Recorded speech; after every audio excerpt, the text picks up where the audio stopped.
It's that time of the week again where we expose the Labour Party and debunk their crazy claims and theories. So, Keir Starmer, over the last few years, have been coming out repeatedly, not just Keir Starmer, and his own senior colleagues from the shadow cabinet, repeatedly saying that we have all these plans to spend your taxpayers' money, but don't worry, it's fully costed.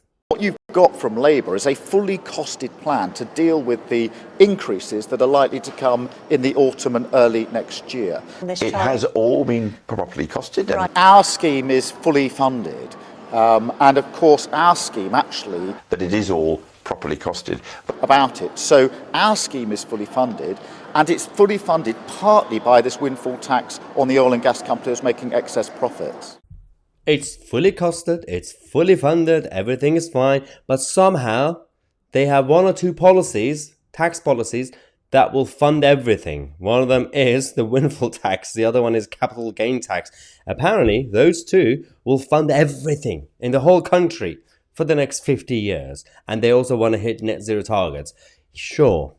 Okay, let's debunk some claims. So, because we have some data now, and this man, with his face, look at that face, coming out to lie to the public on a regular basis, it's time to call him out. It's time to tell the truth about the Labour Party. You know, it's not to defend the current Tory government because they're also a mess. But this is about focusing on the opposition party who are likely to be the next government at this point. So we had actually some analysis done that said that the Labour policy pledges would actually cost the same as a 3p rise in income tax, right?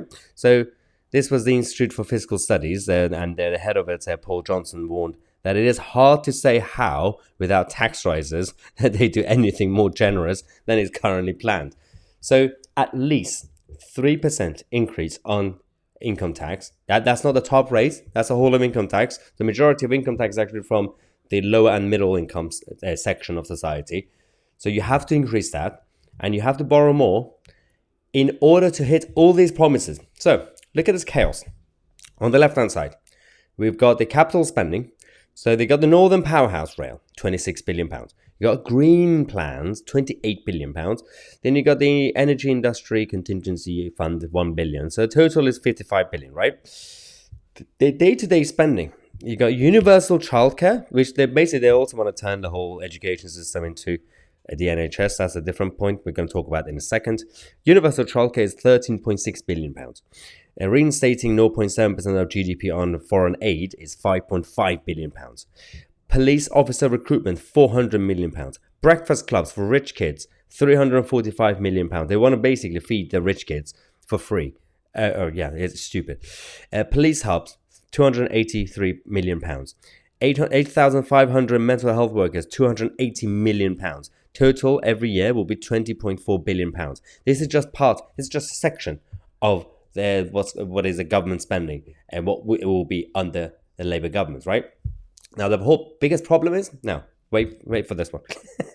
Hugo from the I paper came out to say that the Labour Party is adamant that all its day-to-day spending plans are so far fully costed.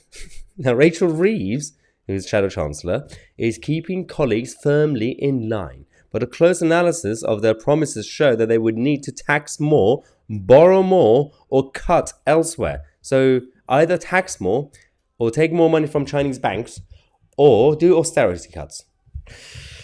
The magic money tree is back. I mean, it's already bad under this government, but or the successive governments over the last 13 years, it's going to get much worse. Now, considering that the Labour Party also came out to say that they have not committed to universal childcare, well, the Sunday Times profile of the Shadow Education Secretary said in January that was the policy.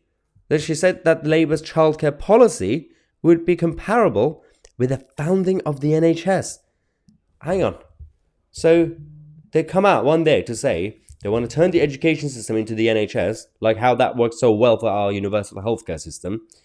The spending on the NHS, the waste on the NHS, the complications of managerial complications in the NHS is so good. Envy of the world. It's so good that no other country decided to copy it, right, as a model. They also want to turn the education system into the NHS model, which means that all the rich posh kids, we go to the demonstrations for Just Stop Oil and all that, they could have free education. They don't have to pay for anything. So who's going to pay? Yeah, the tax money from the plumbers and the taxi drivers and all the others. They're going to fund the education for the rich kids. That's basically what the Labour Party is doing. Bridget Phillipson, this is from January, from the Times. It said Labour's childcare plan will be like the birth of the NHS, right? They will have the same universal model. This is her inspiration. A trip last year to Estonia, where a place at nursery is guaranteed by law and childcare provision does not end until a pupil's primary education does. This is what she wants in the UK because she thinks that's sustainable in the UK. These idiots don't realize each country, each tribe, each structure and government is different. We have different requirements, different geography, different demographics, different cultures, and different economies. You cannot copy and paste models from different countries and just say, well, if socialism is working there, we should do socialism here. Or, oh, if it doesn't work, this isn't real socialism. Real socialism hasn't been tried. How many times do you have to go through the same cycle of doom? It's idiotic. But we have to tell the truth about what we should expect from this potential Labour government. Let me know what you think. Make sure to share this video everywhere as well. I'm Mahyar Tousi, and we are the media.